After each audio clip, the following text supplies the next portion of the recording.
এসেছে রমজান সবাই ইবাদতে মশগুল হও, লুফে নাও বরকত সবাই, লুফে নাও বরকত সবাই, 30 দিনের মেহমান। আলহামদুলিল্লাহি রাব্বিল আলামিন ওয়াসসালাতু ওয়াসসালামু আলা সাইয়্যিদিল মুরসালিন, আম্মা বা'দ, ফাআউযু বিল্লাহি মিনাশ শাইতানির রাজিম, বিসমিল্লাহির রহমানির রহিম। আসসালাতু ওয়াসসালামু আলাইকা ইয়া নবিয়াল্লাহ ওয়া আলা আলিকা ওয়া আসহাবিকা ইয়া হাবিবাল্লাহ। আসসালাতু ওয়াসসালামু আলাইকা ইয়া নবিয়াল্লাহ ওয়া আলা আলিকা ওয়া আসহাবিকা ইয়া নূরাল্লাহ। দর্শক, দেখছেন অনুষ্ঠান রমজানের আহ্বান।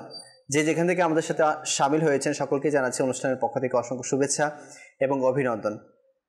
রাসূল করিম সাল্লাল্লাহু আলাইহি ওয়াসাল্লামের ফরমান, আফজালুল আমালি আন-নিয়াতুস সাদিকা, অর্থাৎ সত্য নিয়ত সবচেয়ে উত্তম আমল। আসুন ভালো ভালো কিছু নিয়ত শামিল করে নেই আল্লাহ তাআলা এবং তার রাসূল সাল্লাল্লাহু আলাইহি ওয়াসাল্লামের রেজামন্দি হাসিলের উদ্দেশ্যে। শুরু থেকে শেষ পর্যন্ত আমরা আজকের প্রোগ্রামের আলোচনা শুনবো ইনশাআল্লাহ।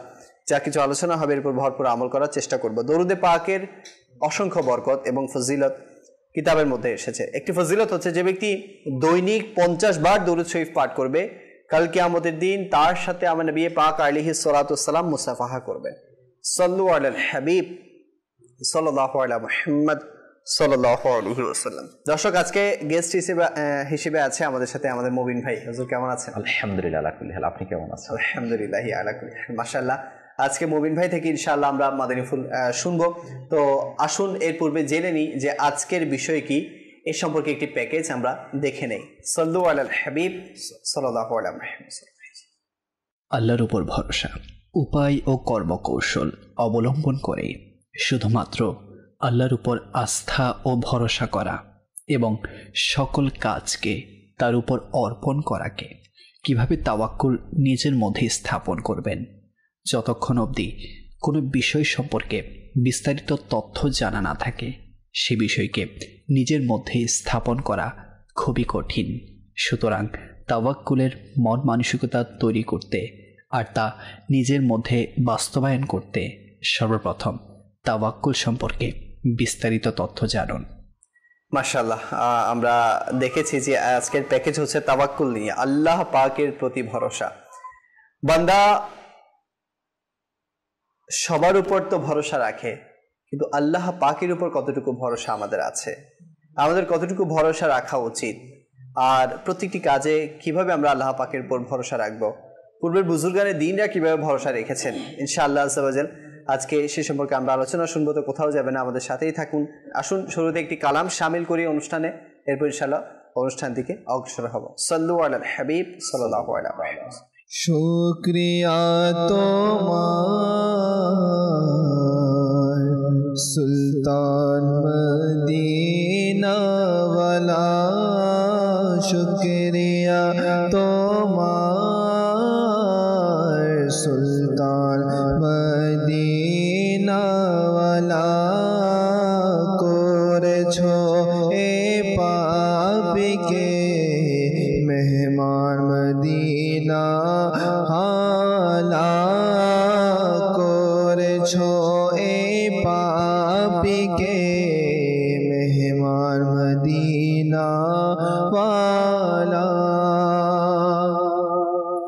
শুকরিয়া তোমার সুলতান মদিনা ওয়ালা, শুকরিয়া তোমার সুলতান মদিনা ওয়ালা, করেছো এ পাপিকে মেহমান মদিনা ওয়ালা, করেছো পাপিকে মেহমান মদিনা ওয়ালা।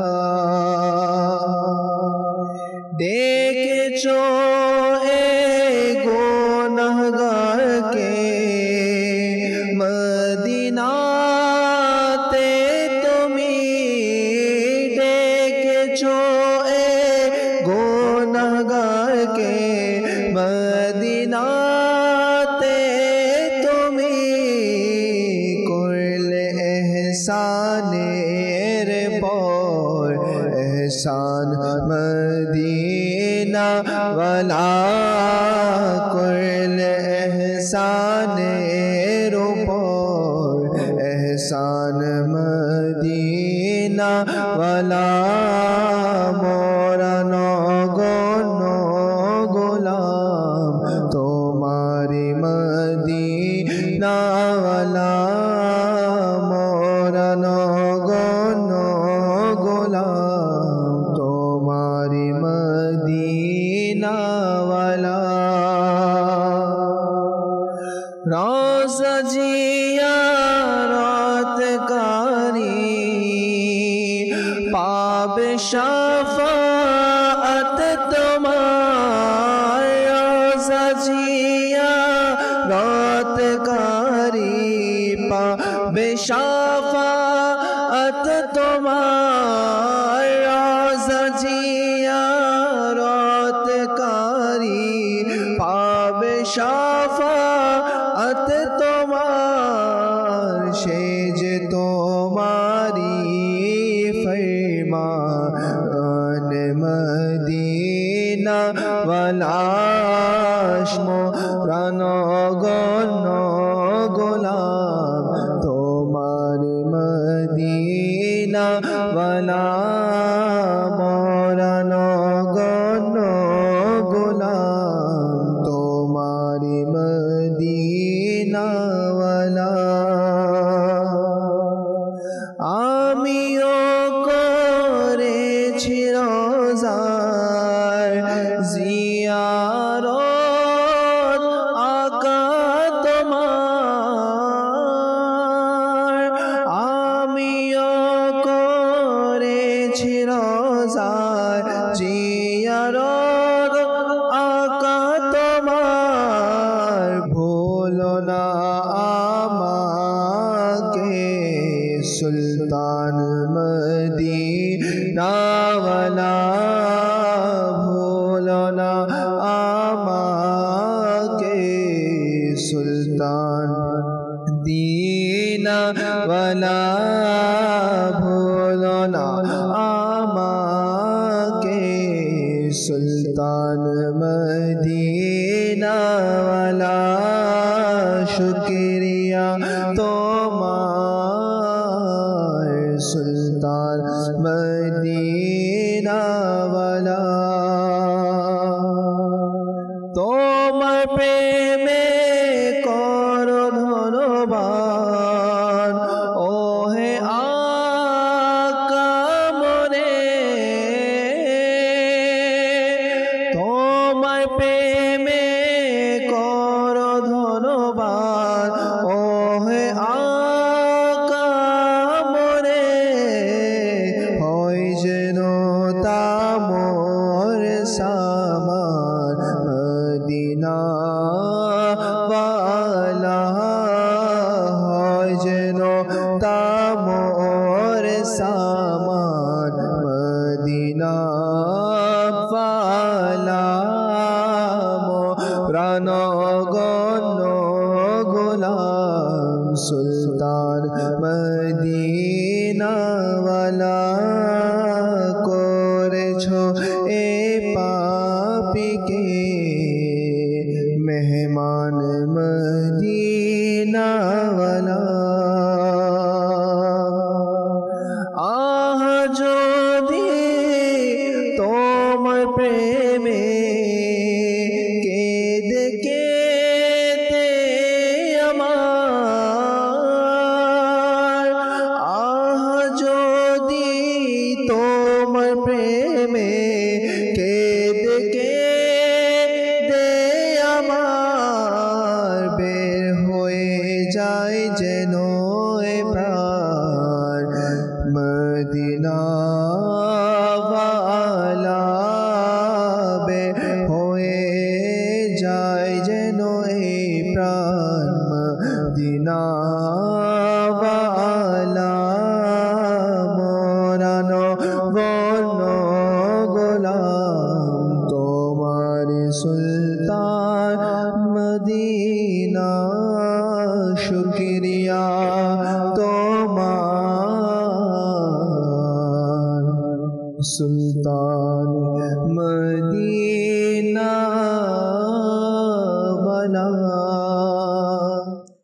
মাশাআল্লাহ, খুবই সুন্দর একটি কালাম আমরা শুনলাম। আল্লাহ পাক আমাদের সবাইকে সবসময় কালামে পাক নাতে মুস্তাফা সাল্লাল্লাহু আলাইহি ওয়াসাল্লাম শ্রবণ করার তৌফিক দান করুক। দর্শক, বিষয় নিয়েছি আজকে আল্লাহর প্রতি ভরসা। জি হুজুর, আল্লাহর প্রতি ভরসা এর মাদানী ফুল ইনশাআল্লাহ শুনবো আপনার কাছ থেকে। আলহামদুলিল্লাহি রাব্বিল আলামিন।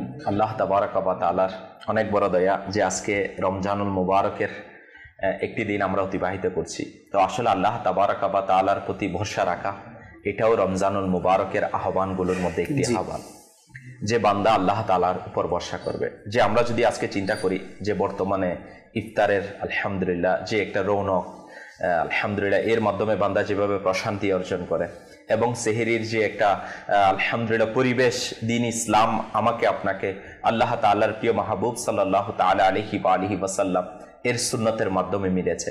তো এর মাধ্যমে যদি আমরা চিন্তা করি না, এই সব কিছু মুসলমান যেগুলো আল্লাহ তাআলার পক্ষ থেকে হচ্ছে, আর এই জীবিকা বারগাহে ইলাহি থেকে মিলছে, বান্দা শুধুমাত্র মাধ্যমকে কি করছে, তালাশ করছে। তো এখানে ইনশাআল্লাহ জাওয়াজাল সর্বপ্রথম আল্লাহ তাআলার প্রতি বর্ষার ব্যাপারে একটি ঘটনা শ্রবণ করব। এরপরে ইনশাআল্লাহ জাওয়াজাল আল্লাহ তাআলার বর্ষা কাকে বলে এবং আমাদের কিভাবে আল্লাহ তাআলার প্রতি বর্ষা করা দরকার, এবং আমরা বর্তমানে আল্লাহ তাআলার প্রতি যে বর্ষা রাখা এটাকে আমরা কিভাবে নিচ্ছি বর্তমান জামানার মানুষ। তো এই সবগুলো বিষয় কিন্তু ওতপ্রোতভাবে একটার সাথে আরেক জড়িত, সম্পৃক্ত রয়েছে। এবং আল্লাহ তাআলার বর্ষার সাথে আরেকটি বিষয় সবচেয়ে বেশি জড়িত, সেটা হচ্ছে অল্পে তুষ্টি। কারণ কিতাবের মধ্যে আসছে যে অল্পে তুষ্টি এটা হচ্ছে আল্লাহ তাআলার উপর ভরসা করার একটা সিঁড়ি, মাধ্যম। যে একটা মই যেভাবে উপরে উঠতে সহযোগিতা করে একজন মানুষকে, ঠিক একইভাবে আল্লাহ তাআলার একজন বান্দাকে অল্পে তুষ্টি, এটা বর্ষা, আল্লাহ তাআলার প্রতি তাওয়াক্কুল রাখা, আল্লাহ তাআলার প্রতি একাগ্রতার সাথে বারগাহে ইলাহির মধ্যে ঝুঁকে যেতে, সেটা মাধ্যম হিসাবে কাজ করে। তো আজকে আমরা ইনশাআল্লাহ জাওয়াজাল সর্বপ্রথম একটি ঘটনা রওজুর রিয়াহিন কিতাবের মধ্যে খুবই সুন্দর ইরশাদ হচ্ছে যে মসজিদুল হারাম শরীফে মক্কায়ে মুকাররমায় এক আবিদ ব্যক্তি, যাকে ইবাদত গুজার বলা হয় দিন ইসলামের মধ্যে, ওই রকম ইবাদতকারী একজন ব্যক্তি, ইনি রাত ভর ইবাদতে লিপ্ত থাকতেন এবং দিনে রোজা রাখতেন। প্রতিদিন সন্ধ্যায় এক ব্যক্তি এসে 2টি রুটি দিয়ে যেতেন, আর সে ওই রুটি দ্বারা ইফতার করে নিতেন এবং আবার ইবাদতের মধ্যে কি হয়ে যেত, মশগুল হয়ে যেতেন। আবার টিকে কিভাবে সারা রাত ইবাদত করতেন, দিনের বেলা কি রোজা রাখতেন, আর ওই ইফতারের মুহূর্তে, ইফতারের আগে ওই 2টি রুটি মিলত। তো এভাবে সে তার জীবন অতিবাহিত হয়ে যাচ্ছে। একদিন তার মনের মধ্যে এই খেয়াল আসলো যে এটা কিরূপ কথা, যে আমি আল্লাহ তাবারাকা ওয়া তাআলার উপর ভরসা করছি না, মাত্র একজন ব্যক্তি 2টা রুটি আনছে, আমি এটার উপর কি করে আছি, ভরসা করে আছি। এটা এর মাঝে এটা কি লাগলো, মনের মধ্যে অনুভূতি জাগ্রত হলো।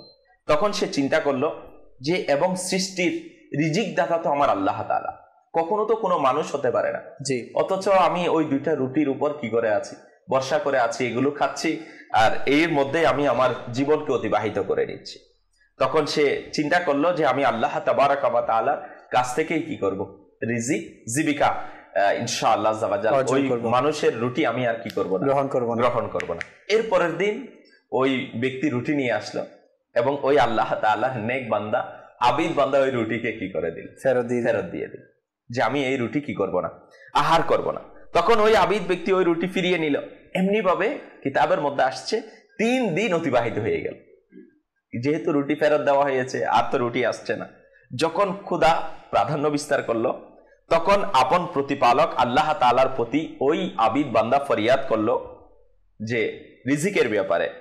রাতে ওই আল্লাহ তাআলার বান্দা স্বপ্নে দেখলো সে আল্লাহ তাআলার দরবারে উপস্থিত, ওই আবিদ বান্দা বারগাহে ইলাহির মধ্যে উপস্থিত। এর চেয়ে আর বড় কি হতে পারে নিয়ামত। এবং আল্লাহ তাআলা ইরশাদ করেন, আমি আমার বান্দার মাধ্যমে যা কিছু পাঠাতাম তুমি তা ফিরিয়ে দিলে কেন? তখন আবিদ ব্যক্তি আরজ করলো, মওলা, আমার মনে হলো যে হয়তো আমি তুমি ছাড়া অন্যের প্রতি কি হয়ে গেলাম, ভরসা করা শুরু করে দিয়েছি, এটা আমার মনে হচ্ছে।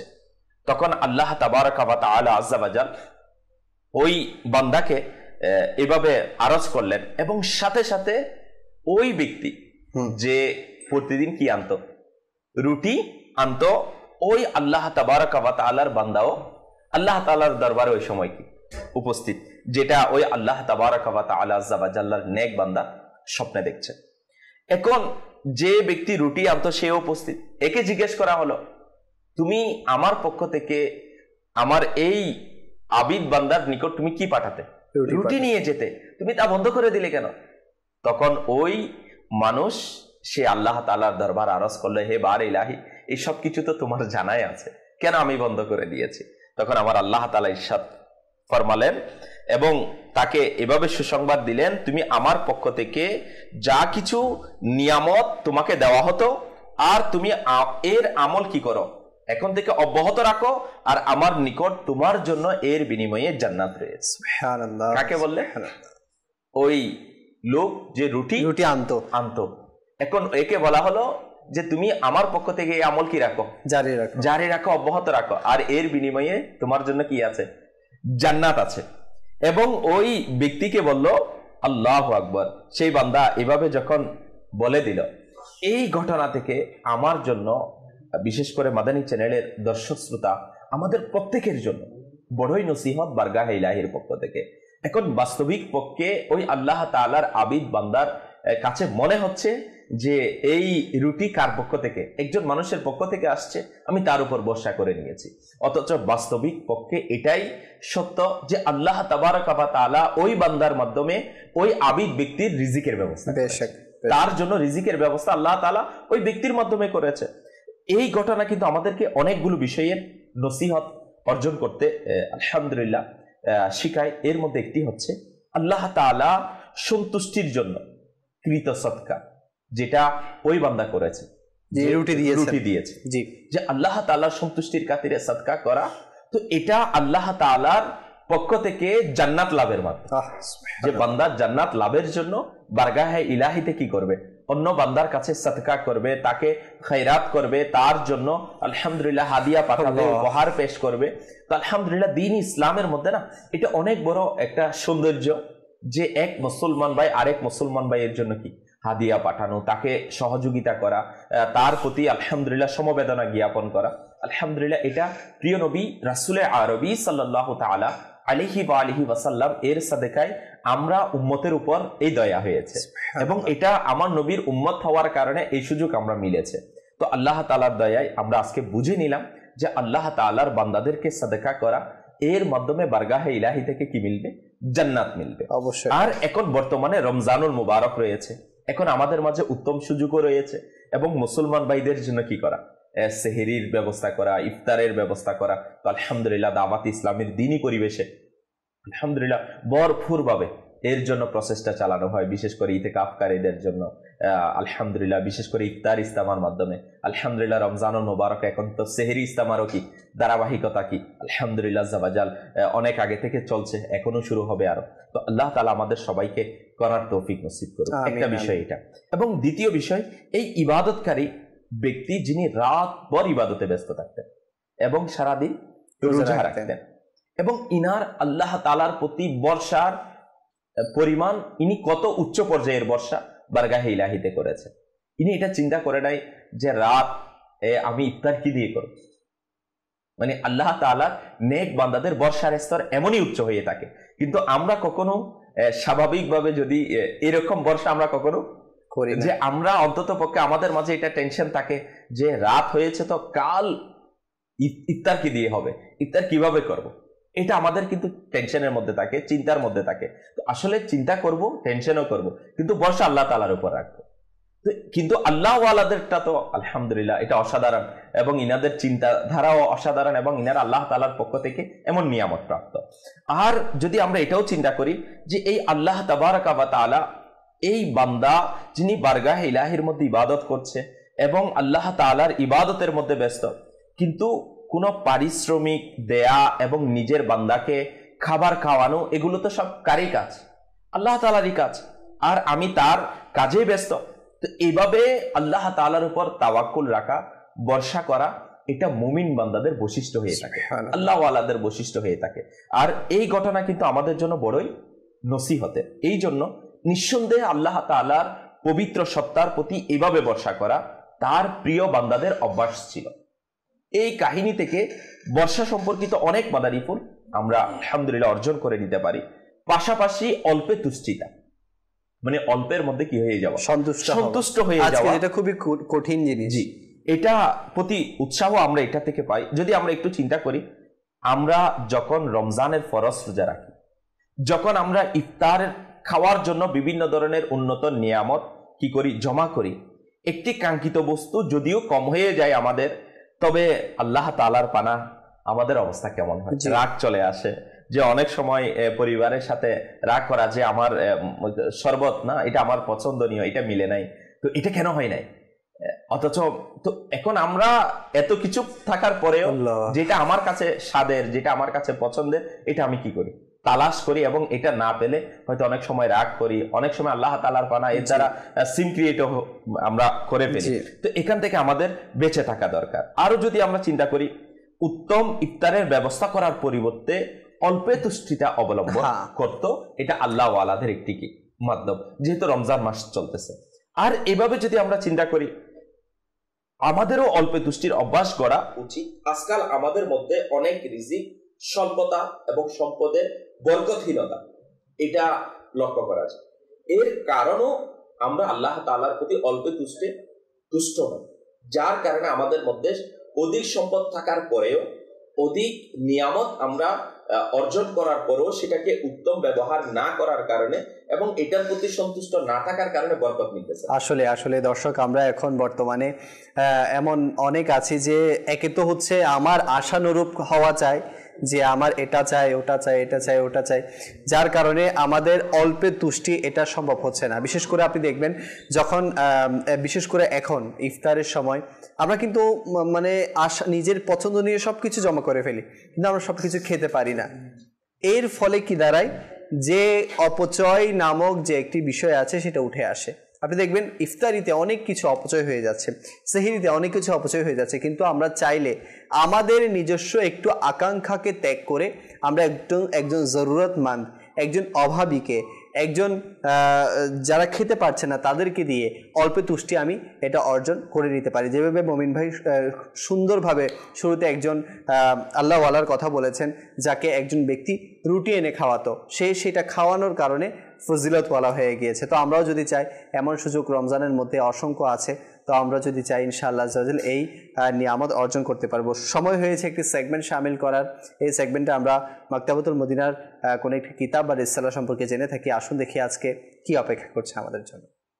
মাকতাবাতুল মদিনা, মাকতাবাতুল মদিনা, মাকতাবাতুল মদিনা, মাকতাবাতুল মদিনা।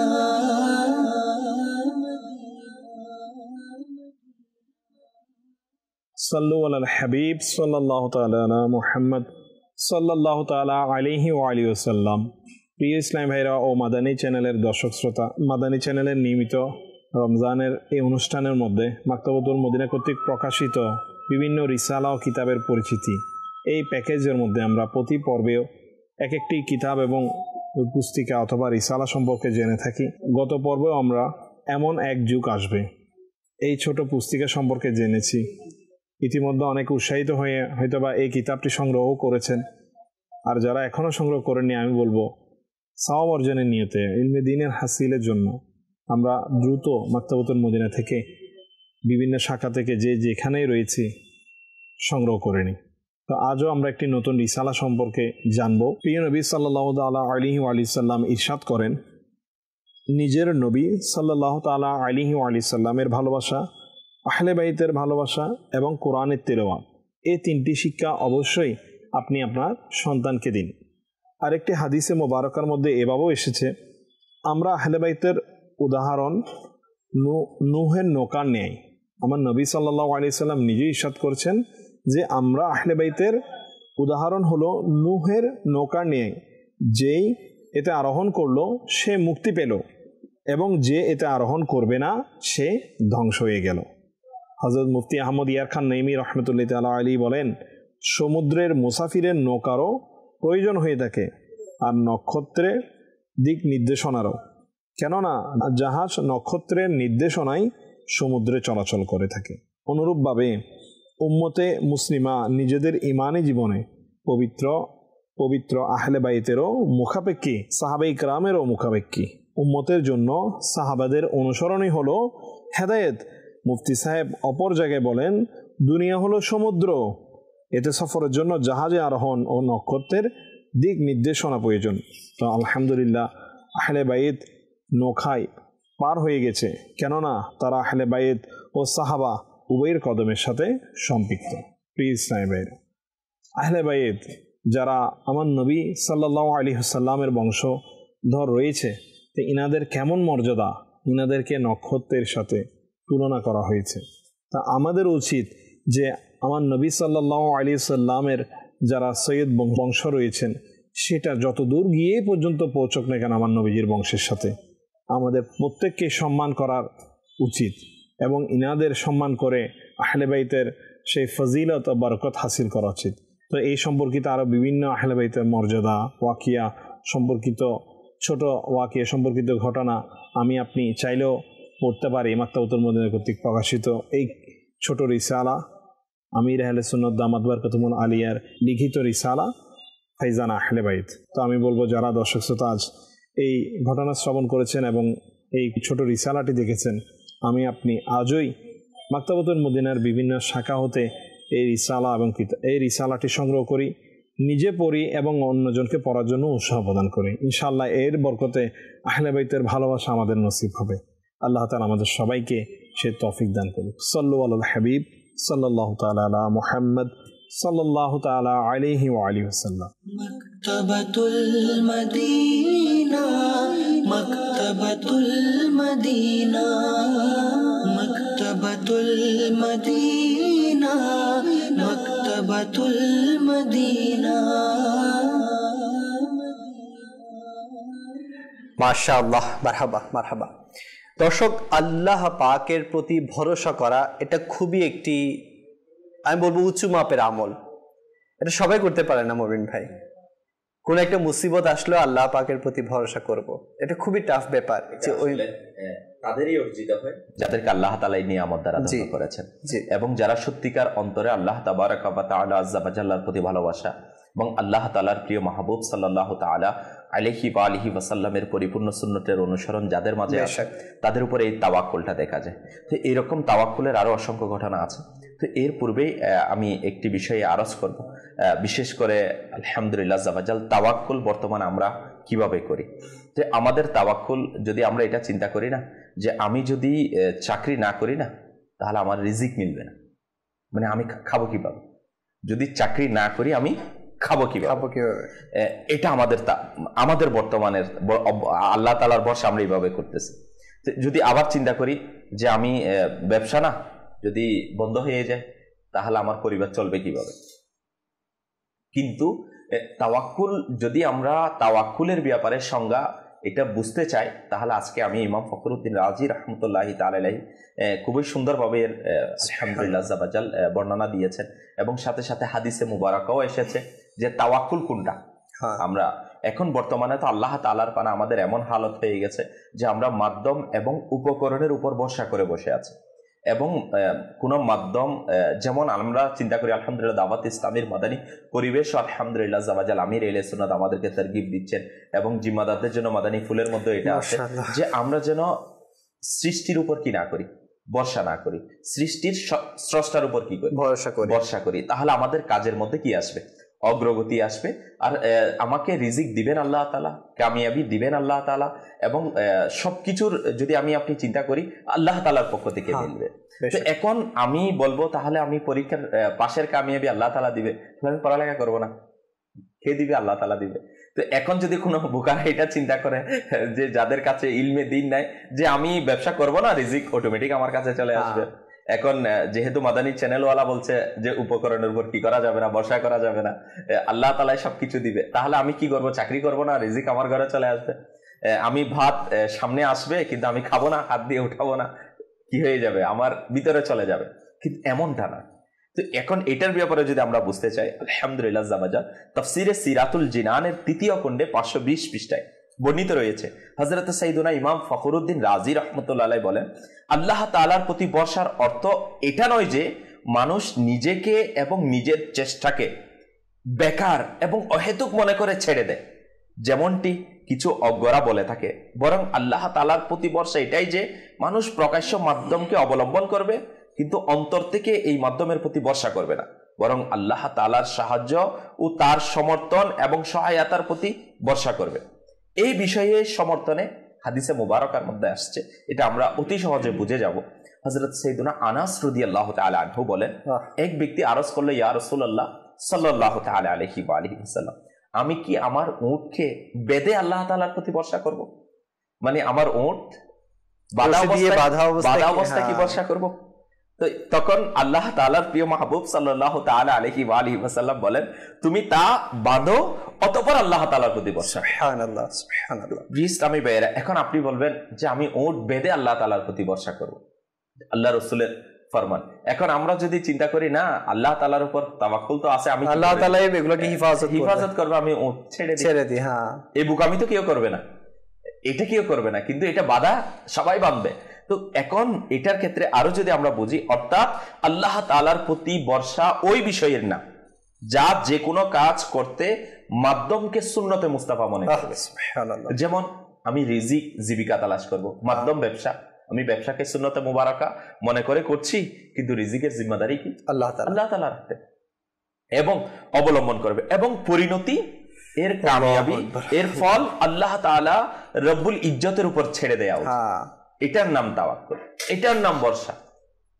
এখন আরো যদি বলি, আল্লাহ তাআলার প্রতি ভরসা করা মানে মাধ্যম ত্যাগ করা নয়। এখন আল্লাহ তাআলার পানা, এবং এমনও আছে যে অনেকে তো আল্লাহ তাআলার কাছে মাধ্যমেই কি মানতে চায় না, যে উছিলা তালাশ করা এটাকেও অনেকে কি। তো এখন যদি কেউ যারা, এদের জন্য কিন্তু এটা অনেক বড় নসিহতের, যে যদি যাদের বুঝার মানে বুঝতে চায় না, তাদের জন্য বুঝার অনেক কিছু আছে।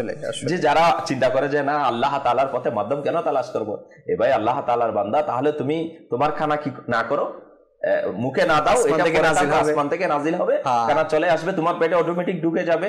এখন মুখে দিয়েছো, তাও আর চিবানোর দরকার নাই, পেটে অটোমেটিক কি হয়ে যাবে, চলে যাবে। এটা তো ওই বেলায় করতেছে না, কিন্তু যখন শরীয়তের হুকুম আহকামের ক্ষেত্রে আছে, বারগাহে ইলাহিতে আল্লাহ তার রাসূলের শান ও আসমতের ব্যাপারে আসে, বুজুর্গানে দ্বীনের শান ও আসমতের ব্যাপারে আসে, সাহাবায়ে কিরামের শান ও আসমতের ব্যাপারে আসে, তখন বলে যে কিসের দরকার মাত্র।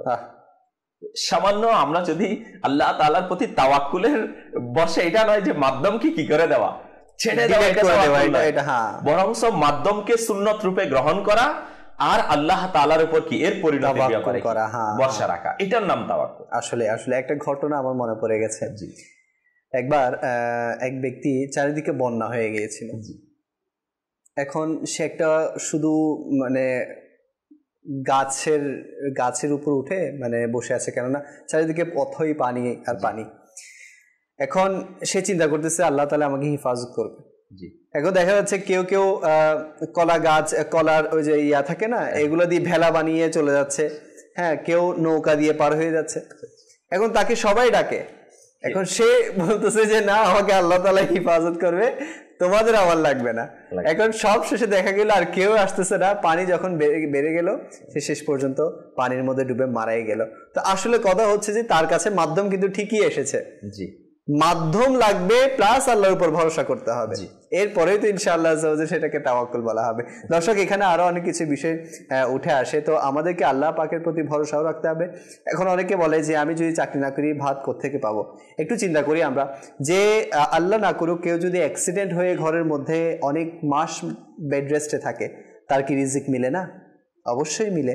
তো এমন না যে রিজিক শুধু আমি চাকরি করলেই মিলবে, অন্য কোনো খাত থেকে আমার আসবে। আপনি যেটা বলছেন না, রিজিক তো আল্লাহ তাআলা আমাকে রিজিক দিবেন, এখন কোন মাধ্যমে দিবেন এটা তো আমার জানা নেই। তো এখন আমরা যে বলতেছি যে এটা করলেই আমি কি পাবো, রিজিক পাবো, তো এখন এটা মানে আমি আল্লাহ তাআলার উপর ভরসা করছি না, আমি এটার উপর ভরসা করছি। আমাদের মূল প্রবলেম হয়ে গেছে যে ওই জায়গায়, যে আমি এটা করলেই আমি কি মিলবে। তো এখন আমরা ওখান থেকে আমাকে বাঁচা।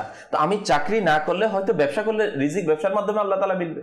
আমি ব্যবসা করতে পারি না, হয়তো কোনো কারণে আল্লাহ তাআলা আমাকে কোনো না কোনো চাকরির ব্যবস্থা হয়ে যাবে, ওইটার কারণে আমার রিজিক মিলবে। মানে আমি বুঝাচ্ছি, অথবা আমি আমার অন্য কোনো মাধ্যমে আমার কাছে রিজিক আসবে। যেমন অনেকেই, এখন একটা বলবো, এখন যে ঘটনাটা, উনি চাকরিও করেন না, ব্যবসাও করেন না, কিন্তু ওনার রিজিকের ব্যবস্থা আমার আল্লাহ তাআলা করেন। আল্লাহু আকবার। কিভাবে করে দেন? যদি এই ব্যাপারে চিন্তা করি, পাখি এরা না চাকরি করে না ব্যবসা করে, কি করে? এদের জীবিকা, এরা সকালবেলা আল্লাহ তাআলা খালি পেটে বের হয়ে যায়, ভরা এবং পেটে সন্ধ্যা ভরা পেটে কি ফিরে আসে, নিজের ইয়াতে ভরে আসে। তো এখন যদি আল্লাহ তাআলার মাখলুকের মধ্যে, সৃষ্টির মধ্যে এরা একটা, তো এখন আল্লাহ তাআলার সৃষ্টির মধ্যে তো আমরাও আছি।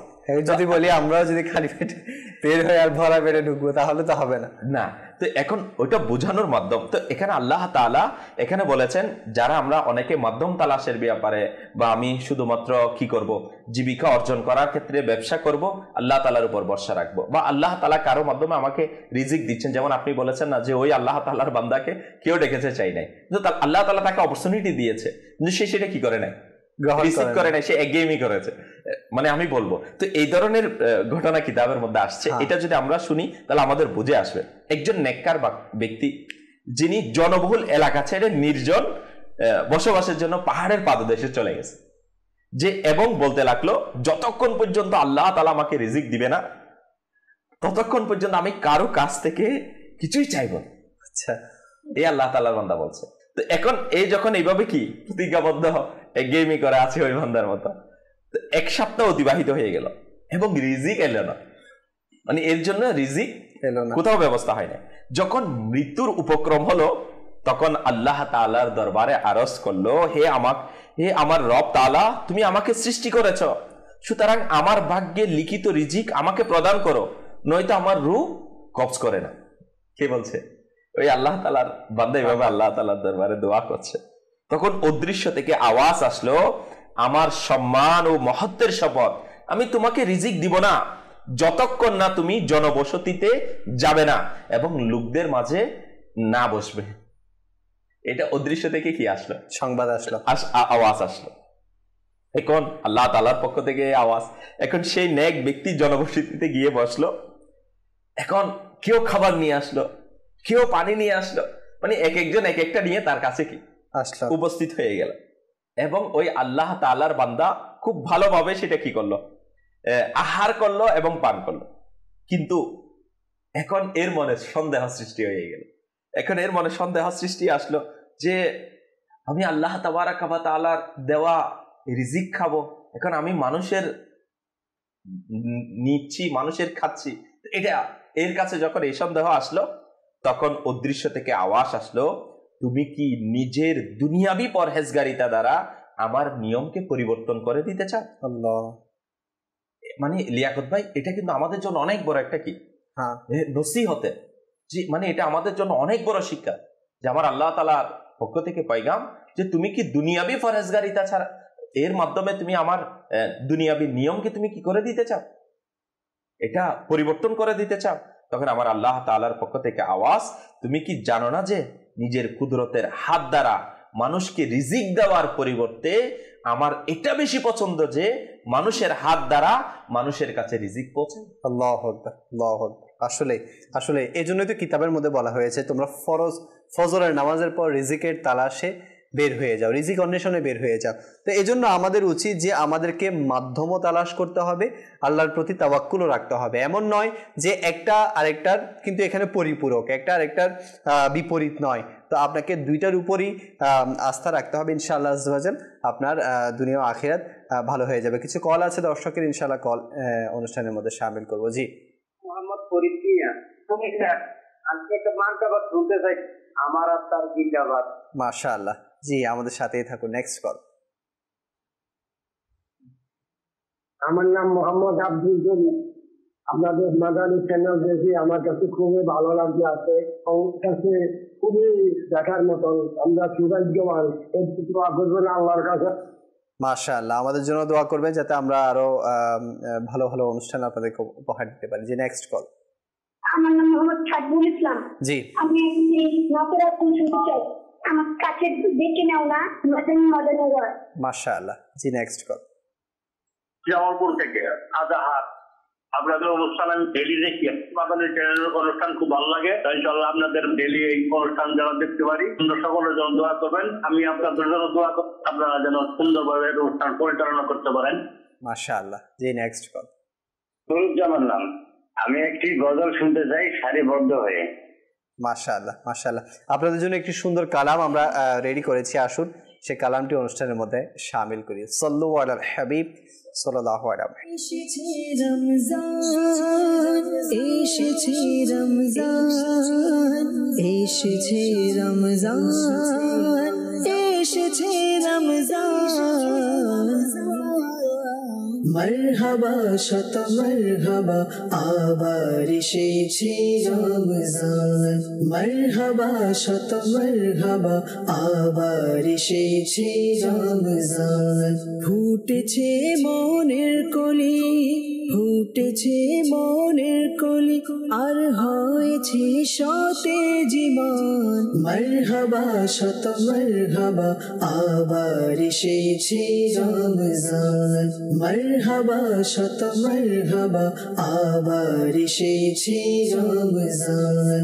নূরে রমজান আল্লাহ আল্লাহ, নূরে রমজান আল্লাহ আল্লাহ, নূরে রমজান আল্লাহ আল্লাহ, নূরে রমজান আল্লাহ আল্লাহ। মরহবা শত মরহবা, আবার এসেছে রমজান।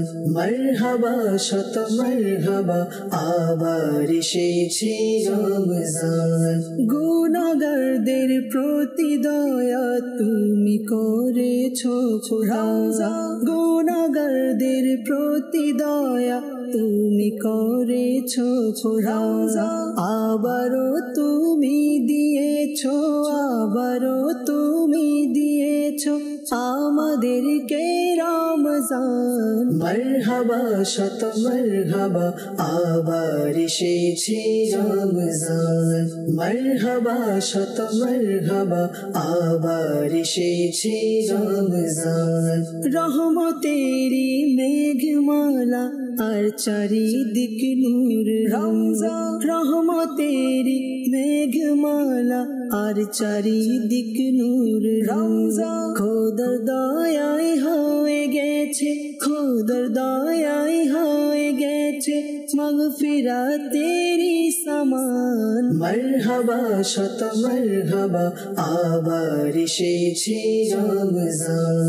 মরহবা শত মরহবা, আবার এসেছে রমজান।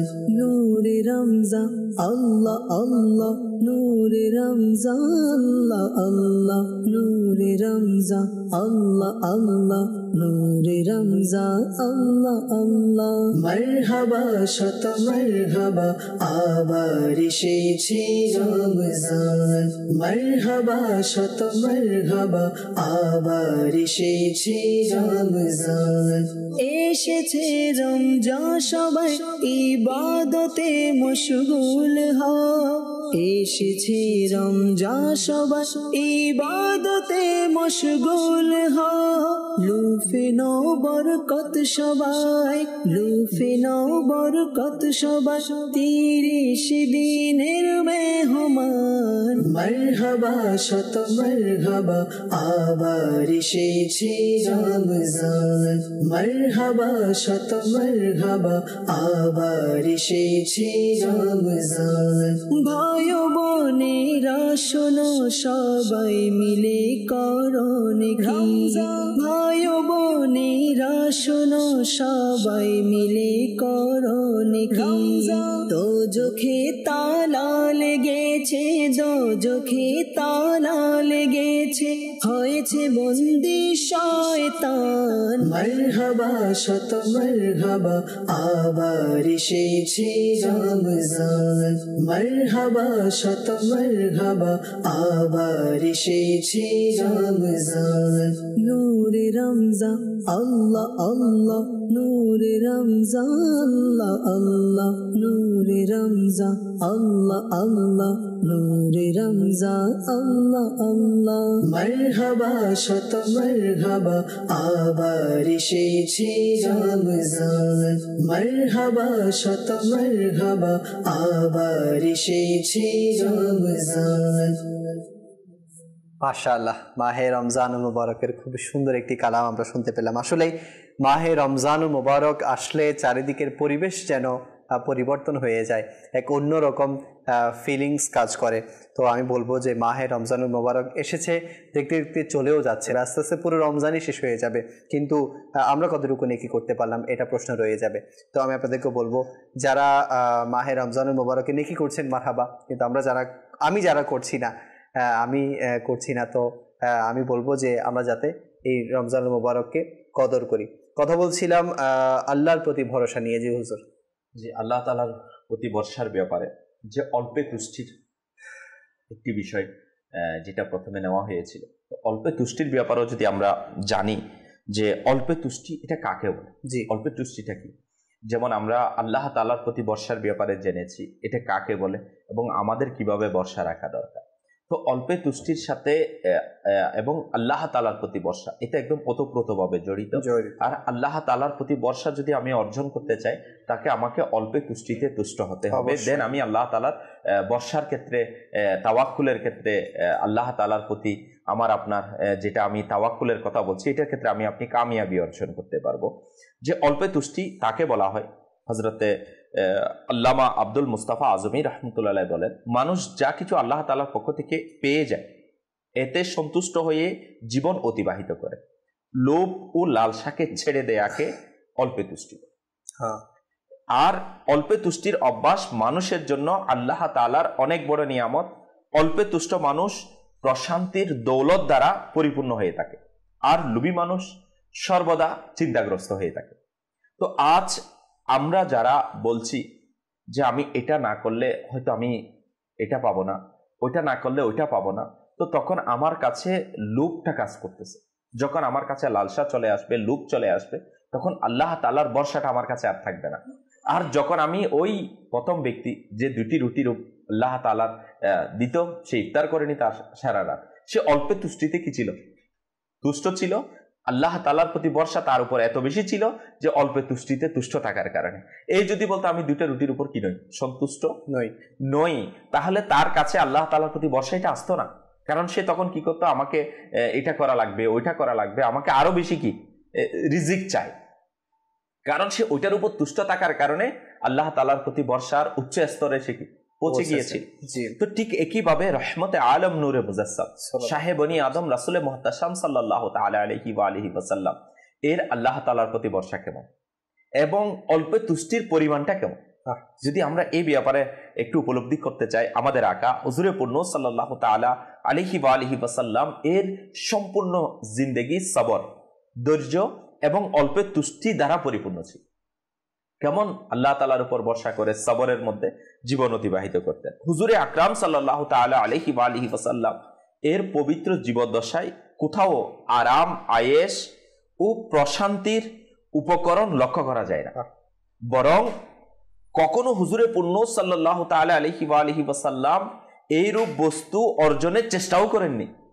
এবং হুজুর সাল্লাল্লাহু তাআলা আলাইহি ওয়া আলিহি ওয়াসাল্লাম গনিমত স্বরূপ বড় বড় ধনভাণ্ডার পেতেন, কিন্তু হুজুর সাল্লাল্লাহু তাআলা আলাইহি ওয়া আলিহি ওয়াসাল্লাম তা মুসলমানদের মাঝে বন্টন করে দিতেন।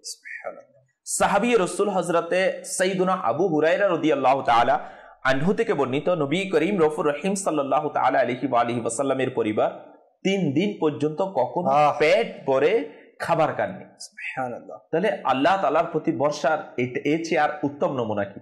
জি, এই উত্তম এক্সাম্পল কি হতে পারে যে 3 দিন পর্যন্ত আকা সাল্লাল্লাহু তাআলা আলাইহি ওয়া আলিহি ওয়াসাল্লাম পেট ভরে ওনার পরিবার কি খাননি, খাবার খাননি। এমনকি তিনি সাল্লাল্লাহু তাআলা ইসলাম এই দুনিয়া থেকে বিদায় নিয়ে গেছে এইভাবে। আর সাইয়্যিদে আলা হযরত রাহমাতুল্লাহি তাআলা আলাইহি হুজুর আকরাম সাল্লাল্লাহু আলাইহি ওয়াসাল্লামের অল্পে তুষ্টির প্রতি আলহামদুলিল্লাহ জাওয়াজাল একটি শের এইভাবে লিখেছেন, তার আলহামদুলিল্লাহ তরজমা এমনই: সমস্ত জগৎ যার সম্পত্তি এবং ক্ষমতার অধীনে রয়েছে তারই খাবারের এই সাদাসিধে অবস্থা এমন ছিল যে জবের রুটিতেই দিন অতিবাহিত করতে। তার পবিত্র পেট মুবারকে অল্পে তুষ্টতার প্রতি লাখো সালাম। জি। আর দু জাহানের সরদার সাল্লাল্লাহু তাআলা আলাইহি ওয়া আলিহি ওয়াসাল্লাম দু জাহানের মালিক ও মুখতার হওয়ার পরেও চাটাইতে আরাম করতেন, চাটাই মুবারকে আরাম করতেন। নুরানি মাথা মুবারক রাখার জন্য খেজুরের ছাল ভর্তি বালিশ ব্যবহার করতেন। জি। কখনো সুস্বাদু এবং মজাদার খাবারের আকাঙ্ক্ষাও করেননি। এমনকি কখনো হুজুর সাল্লাল্লাহু তাআলা ইসলাম চাপাটি খাননি। জবের মোটা রুটি অধিকাংশ সময় ইনার খাবারে ব্যবহার করতেন।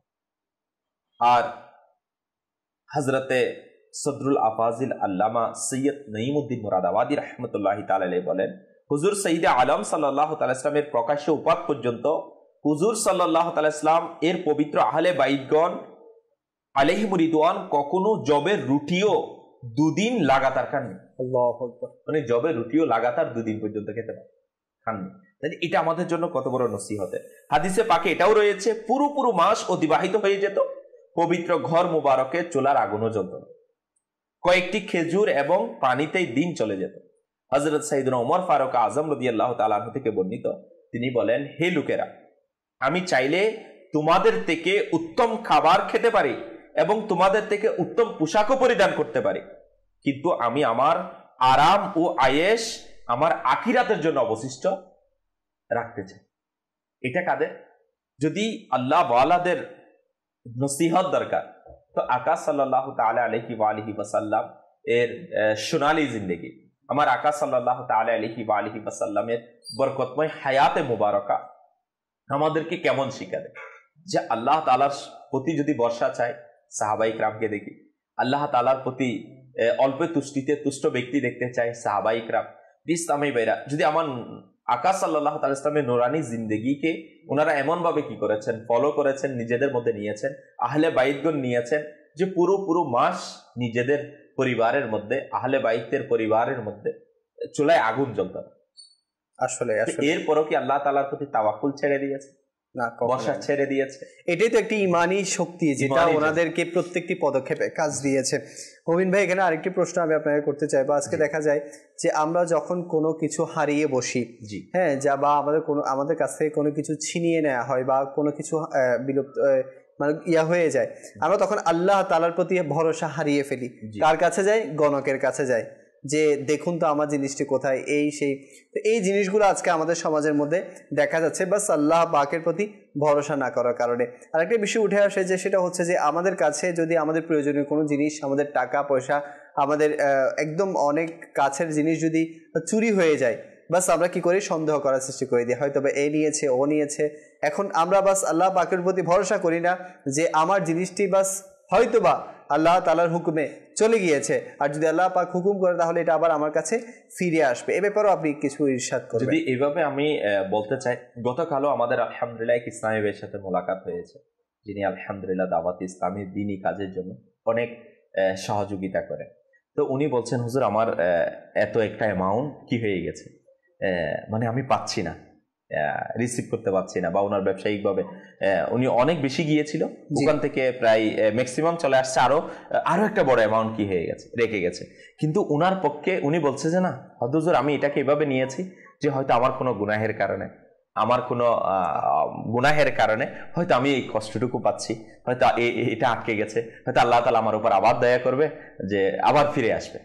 তো একটু চিন্তা করুন তো, আল্লাহ তাআলার প্রতি তাওয়াক্কুল তো আমাদেরকে এমন হওয়া চাই যে আপনি যেটা বলেছেন, সামান্য আমার লস হয়ে গেছে বা আমি কোনো বিপদে পড়ে গেছি, তো আমি কোথায় চলে যাচ্ছি, হারাম কাজে আমি সেটাকে পাওয়ার জন্য চেষ্টা করছি। তো এটা তো আমাদের জন্য বড়ই মারাত্মক, যে আমরা আল্লাহ তাআলার উপর ভরসা না করে হারাম ওয়েকে আমি কি করতেছি, অবলম্বন করতেছি। যে এভাবে যদি আমি আপনাকে আরেকটি ঘটনা, হযরত সাইয়েদনা ফারুক আজম রাদিয়াল্লাহু তাআলা আনহু এর মুবারক হায়াতে মুবারকার ঘটনা, যে ওখান থেকে আমাদের নসিহত নেওয়া দরকার না। যে বলা হচ্ছে যে উনি ইনার এক খাদিমকে, একজন ব্যক্তিকে, ওনার জুব্বা মুবারক ওনাকে রেখে উনি কোথাও কি তাশরিফ নিয়ে গেলেন। ওখান থেকে আসতেই দেখলেন সে ওই জুব্বা মুবারক নিয়ে কোথায় গায়েব হয়ে গেছে, মানে চলে গেছে। এখন সে সেটাকে কি করে দিয়েছে? এক দোকানে নির্দিষ্ট দাম দিয়ে বিক্রি করে দিয়েছে। এখন কি হলো, ফারুক আজম রাদিয়াল্লাহু তাআলা আনহু ওনার জুব্বা মুবারক খুঁজতে খুঁজতে ওই দোকানে গিয়ে চলে গেল। এখন ওই দোকানে গিয়ে দেখতেছে ওই জুব্বা। তো যখন জিজ্ঞেস করতেছে, আপনি এই জুব্বাটা কোথেকে পেয়েছেন? বলছেন অমুক ব্যক্তি আমাকে এটা কি করেছে, বিক্রি করেছে এত দিরহামের বিনিময়ে। এখন ফারুক আজম রাদিয়াল্লাহু তাআলা আনহু তখন এভাবে ইরশাদ ফরমান, এটা আপনি জিনাদের ব্যাপার আমরা মানে অর্থাৎ আমরা ধৈর্য ধরতে পারি না, সবর করতে পারি না, বিপদের মধ্যে বা কোনো অভাবের ক্ষেত্রে বা কোনো পেরেশানির ক্ষেত্রে, এটা আমাদের জন্য নসিহত। আমরা যারা না করে হারাম ওয়েতে নিজের জীবনকে পরিচালিত করতে চলে যায় এটার জন্য। তো ওই ব্যক্তি ফারুক আজম রাদিয়াল্লাহু তাআলা এইভাবে ইরশাদ ফরমাচ্ছেন, সে যত দিরহামের বিনিময়ে আপনাকে এটা বিক্রি করেছে, আমি আমার যেটা প্রয়োজন ছিল এটা ছেড়ে এসে আমি তাকে ওই দিরহামেই উপহার দেওয়ার কি করেছি, নিয়ত করেছি, হাদিয়া পেশ করার নিয়ত করেছি। অথচ সে যদি কিছুক্ষণ সবর করত, ধৈর্য ধরত, তাহলে সে সেটা হালাল ওয়েতে পেত, জায়েজ পন্থায় তার রিজিক সে পেয়ে যেত। এখন যেটা হারাম হয়ে আর সে সেটা সবর করতে না পারে, সেটা কি করে চুরি করে নিয়ে সে কি করলো, বিক্রি করে দিয়ে সে কিন্তু টিকেই কি পেয়েছে, তার যেটা রিজিক ছিল, জীবিকা ছিল, সেটা তার আসতই, কিন্তু সে এখন পেয়েছে হারাম ওয়েতে। কিছুক্ষণ সবর করলে সে পেত হালাল ওয়েতে, কিন্তু রিজিক তার কাছে ঠিক সেমই আসতো, তার যতটুকু তার বাজেটে ছিল অতটুকুই আসতো। তো আজকে আমি এটা বলবো যে আমরা যারা হয়তো হারাম ওয়েতে গিয়ে নিজের পেরেশানিকে দূর করার চেষ্টা করছি, শরীয়তের বাহিরে গিয়ে, শরীয়তের গণ্ডির বাহিরে গিয়ে, আল্লাহ তার রাসূলের হুকুমের বাহিরে গিয়ে, তাহলে আমাদের চিন্তা করা দরকার যে আল্লাহ তাবারাকা ওয়া তাআলা আমাকে শরীয়তের বাহিরে আমি যাচ্ছি, এরপরও রিজিক দিচ্ছি না, আমি চুরি করতেছি, ওই চোরাই মাল দিয়ে আমি কি আমার জীবিকা কি করছি, নির্বাহ করছি।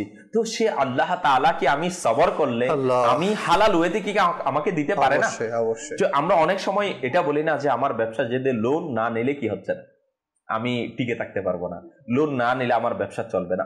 আমি অনেককে দেখছি, বিশেষ করে এখন জাকাতের আলহামদুলিল্লাহ জাল অনেক ইসলামী ভাই জাকাত দিচ্ছে, এবং জাকাত দেওয়ার ক্ষেত্রে অনেকেই উদাসীন আছে, তাদেরকে বুঝানো আলহামদুলিল্লাহ দাওয়াতে ইসলামী এই হুকুমকেও মুসলমানদের কাছে আম করে যাচ্ছে, তাদেরকে এই ইলমে দিনও কি আলহামদুলিল্লাহ জাকাতের মাসাইল এগুলো বুঝিয়ে যাচ্ছে, হাকামগুলো তাদেরকে বুঝাচ্ছে, যেন আমরা আল্লাহ তাআলার এই হুকুম যেটা ফরজ আল্লাহ তাআলা আমাদের উপর আলহামদুলিল্লাহ হাকাম দিয়েছেন, এটার উপর আমরা আমল করি। তো ওই ক্ষেত্রে দেখা যায় না, অনেকে বলছে হুজুর সুদ ছাড়া তো কি করতে পারতেছি না, মানে ব্যবসা চালাতে পারতেছি না, না নিলেও চলতেছে না।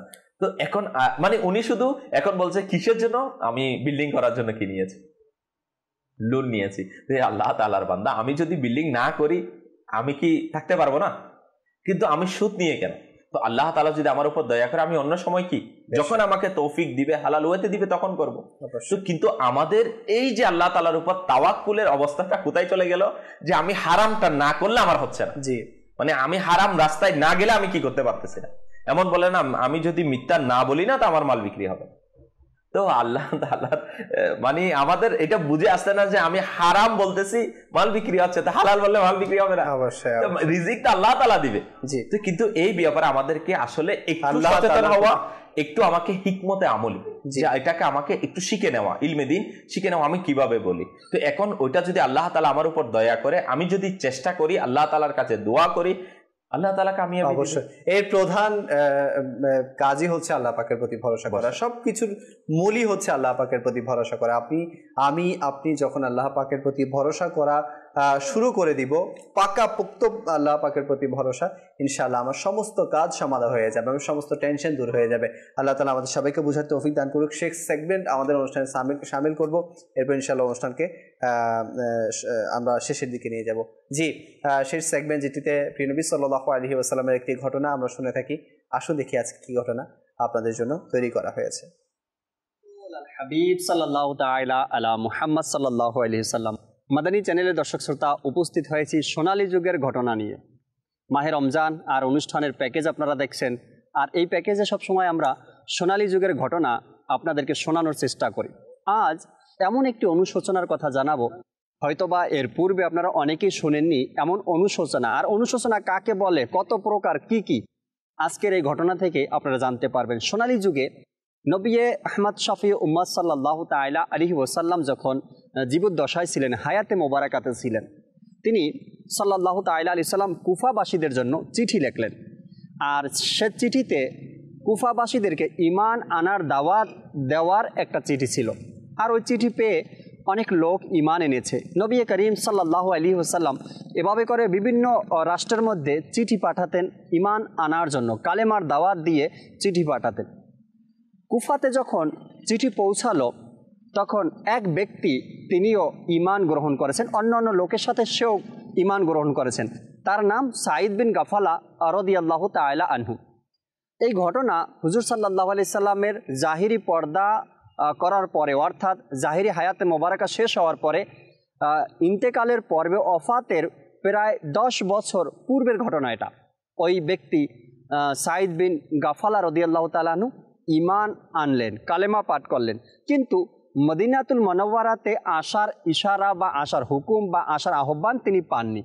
তিনি শুধু ঈমান এনেছেন চিঠির মাধ্যমে, দাওয়াত পেয়ে ঈমান এনেছেন, নবী করিম সাল্লাল্লাহু আলাইহি সাল্লামকে নবী হিসাবে কবুল করে নিয়েছেন। 10 বছর পরে তার কাছে পয়গাম আসলো কি মদিনাতে যাওয়ার জন্য হুকুম এসেছে, তুমি মদিনাতে চলো বা মদিনাতে যাও। দর্শক শ্রোতা, এখানে একটা কথা যে হুজুর সাল্লাল্লাহু আলাইহি সাল্লাম জীবদ্দশায় আছেন, কালেমা পাঠ করে নিয়েছি, মুসলমান হয়েছি, নবীকে দেখতে পারলাম না এখনো বা দেখলাম না এখনো, এটা একটা খুব যন্ত্রণা। যাদের পীর আছে, যারা পীরের কাছে, কোনো পীরের কাছে মুরিদ হয়েছেন, পীর আপনার দেশে নাই বা অন্য দেশে আছে, পীরের সাথে সাক্ষাৎ করার কেমন এক মনের মধ্যে আপনার কাজ করতে থাকে, কখন কিভাবে। ঠিক সাহাবা একরাম তার চেয়ে শতগুণ বেশি ছিল তাদের মধ্যে, নবীর সাথে কখন দেখা করবে। কালেমা তো পড়েছে, মুসলমান তো হয়েছে, 10 বছর হয়ে গিয়েছে, কিন্তু মদিনাতে এখন পর্যন্ত সে যেতে পারেনি। যখন লাস্ট টাইমে তার কাছে সংবাদ আসলো মদিনায় যাওয়ার, সে হিজরত শুরু করলেন, সফর শুরু করলেন, মদিনাতুল মুনাওয়ারায় আসবেন, মদিনাতুল মুনাওয়ারাতে উপস্থিত হওয়ার সেই অনুশোচনার কথাটাই আজকে আপনাদেরকে জানানোর আমার উদ্দেশ্য। ওই ব্যক্তি সাইদ বিন গাফালা রাদিয়াল্লাহু তাআলা আনহু যখন মদিনায় উপস্থিত হলেন, তখন দেখেন সাহাবা একরাম হাতের মাটি ঝাড়ছে। সাইদ বিন গাফালা রাদিয়াল্লাহু তাআলা আনহু জিজ্ঞাসা করলেন সাহাবা একরামকে, আমার নবী সাল্লাল্লাহু আলাইহি সাল্লাম কোথায়? আমি কুফা থেকে আসছি আমার নবীকে জিয়ারত করার জন্য, আমার নবীর দিদার করার জন্য, আমি মুসলমান হয়েছি। সাহাবা একরামের মধ্যে কান্নার রোল পড়ে গেল, কান্নাকাটি বেড়ে গেল, চোখের পানি মুছতে মুছতে সাহাবা একরাম বললেন, এই যে হাতের মাটি আমি ঝাড়ছি, হাতের মাটি ঝাড়ার যে অবস্থায় তুমি আমাকে পেয়েছো, এটা হুজুর সাল্লাল্লাহু আলাইহি সাল্লামকে এইমাত্র রওজায়ে আনোয়ারে রেখে আমরা এসেছি, আর সেই মাটি ঝাড়ছি হাত থেকে। কেমন অনুশোচনা ওই ব্যক্তির অন্তরে ছিল। মুসলমান হয়েছি, 10 বছর হয়েছে, আজ নবীকে জিয়ারত করব, আর সাহাবী হওয়ার সেই সৌভাগ্য আমি অর্জন করব। কিন্তু যখনই এসে পৌঁছালেন, তখন এই অবস্থায় পৌঁছালেন, সাহাবা একরাম নবী করিম সাল্লাল্লাহু আলাইহি সাল্লামকে রওজা পাকে রেখে মাটি ঝেড়ে হাত পরিষ্কার করছেন, অর্থাৎ নবী করিম সাল্লাল্লাহু আলাইহি সাল্লামকে দাফন করা হয়ে গেছে। এই মুহূর্তে ওই ব্যক্তি এসে উপস্থিত হয়েছে, এর নাম অনুশোচনা। একটু চিন্তা করে দেখি, আমাদের পক্ষ থেকে আমরা চিন্তা করে দেখি, আমি যদি ওই জায়গাতে থাকতাম তবে আমার অবস্থা কেমন হতো। এমনও ঘটনা পাওয়া যায়, নবী করিম সাল্লাল্লাহু আলাইহি সাল্লামের কাছ থেকে কোনো সুসংবাদ শুনে খুশিতে হার্ট অ্যাটাক করে, অর্থাৎ ইন্তেকাল হয়ে গিয়েছে। আল্লাহ তাবারক ওয়া তাআলা আমাদেরকে নবী করিম সাল্লাল্লাহু আলাইহি সাল্লামের ভালোবাসা অন্তরে পোষণ করার তৌফিক দান করুক, আমিন। বিজাহিন নবিল আমিন সাল্লাল্লাহু আলাইহি সাল্লাম।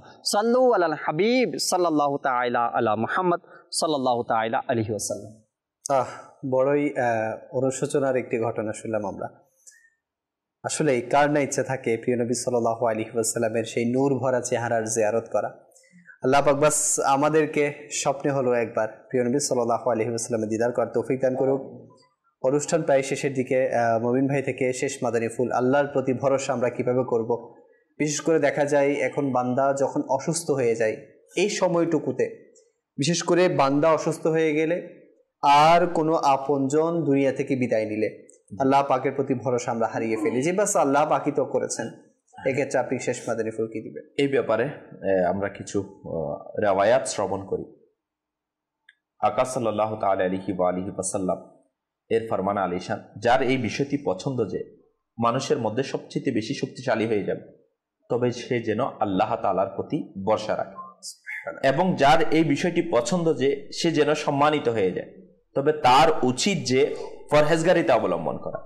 আর যার এই বিষয়টি পছন্দ যে সবার চেয়ে বেশি সম্পদশালী হয়ে যাবে, তবে তার উচিত যে নিজের কাছে বিদ্যমান বস্তুর চেয়ে বেশি এবং এই বস্তুর প্রতি আস্থা করা যা আল্লাহ তাআলার কুদরতি হাতে রয়েছে। যদি আমরা এটাই নিয়ে নিই যে অসুস্থ হই, পেরেশানি হই বা কেউ চলে গেছে, তাওয়াক্কুল কার উপর? আল্লাহ তাআলার উপর, কারণ সবকিছু আল্লাহ তাআলার কুদরতি হাতেই রয়েছে। আর আমার হয়তো কোনো রিলেটিভ চলে গেছে দুনিয়া থেকে, আপনজন চলে গেছে, কিন্তু আল্লাহ তাআলার হুকুম ছিল তো চলে গেছে, এবং আল্লাহ তাআলা এর নিয়ামুল বদল না প্রিস্তামি বেরা, এর পরবর্তী অবস্থা আমার জিন্দেগি কি হবে, এটাও বারগাহে ইলাহির মধ্য থেকে আলহামদুলিল্লাহ ফিক্সড করা, বাজেট করা।